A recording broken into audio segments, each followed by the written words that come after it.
So we've talked a lot about the user experience within the car, but I think there's still some uncertainty about the autonomous driving impact for under the hood mechanical areas. Can you talk a little bit about what we're doing in that space and generally, how that's impacting things like powertrain and chassis, et cetera? Yeah, there are quite a lot of changes happening there as well because previous architecture seemed to be quite already redundant and not really supporting the new approaches into building the car, new electric and electronic architectures. So we are participating with our clients, with OEMs, in quite some changes on that side, from which I would actually name AutoSAR Adaptive as one of the key initiatives, where we started playing quite a big role from the start. And that's where things are going again into the way of more standardization and simplification, so that your car will not be kind of each unique item built every time almost from scratch, but would be more standardized, more, simply said, like a plug and play approach, which changed the computer industry in its day.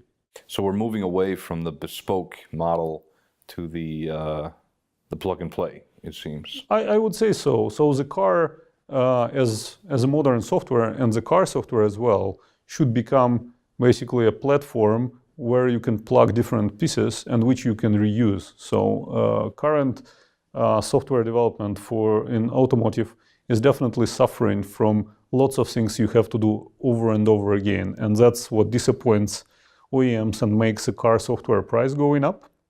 And that is something which is going to change. Okay.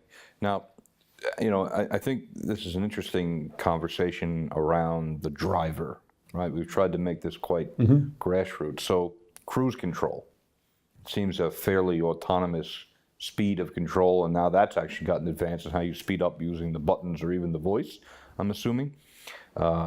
Is there going to be something as smart braking introduced? I mean, so the reason I kind of frame it that way is, are we transitioning into autonomous driving, or is it going to be one way or the other? So is my car going to have smart braking, but I still have to steer, cruise control that gets more advanced? What does that look like? I would say that will definitely be transitional. And I would not even go into these levels of autonomous cars which are being discussed usually. I would say that you would not be able to do total switch for a simple reason. There are so many different environments you can drive in. You can drive on the highway where pretty much autonomous driving is here now. So you're turning on your keep lane assist, you're turning on your adaptive cruise control, and you're pretty much done. So the car still requires you to keep your hands on the wheel or touch it from time to time, but pretty much it can go on their own. It changes quite significantly when you are entering some small streets in the middle of European town, or you're entering crazy traffic happening somewhere in India. Definitely it changes again when you are coming to your garage. And again, now you can push a button and the car will park itself. Yeah. So I would say that what we're going to see is more and more parts of your work as a driver is being taken by automated systems. So automated driver assist systems, so ADAS, is going to grab more and more of your driving experience and let you do more and more of entertainment experience. Because I think a lot of people are used to watching, the movies, right? And the movies, it's either one or the other. And there isn't much other than what Luxoft or some of the OEMs are doing in actually showing you that transition as it progresses and improves.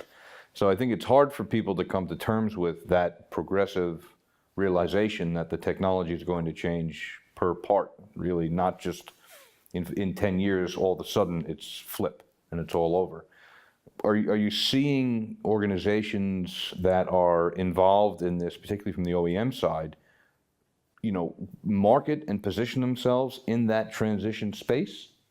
Or is it one or the other? I think it's not one or the other. And I think that automated driving assist parts and automated driving assist systems are becoming quite an important part of marketing strategy. Definitely yesterday or the day before yesterday, you could get just a simple cruise control. Now you're getting adaptive cruise control.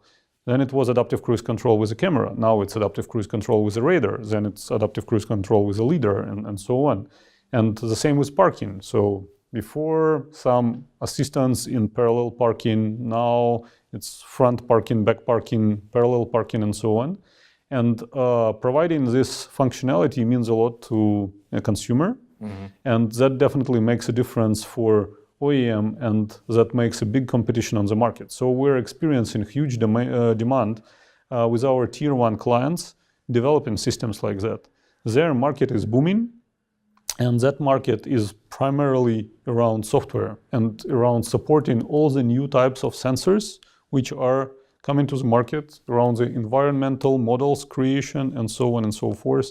So while fully autonomous drive is still quite some time away, introduction of such systems more and more and in more and more advanced mode definitely changes the way software is built for the cars. Interesting. It's reminding me a little bit in terms of our position here, how far ahead we are in a lot of the development with the OEMs and the tier ones, to that black and white clip of a early 20th century car that had the fifth wheel almost acting as a lateral thruster for the vehicle, right? So I think parallel parking in and of itself is not easy for everyone.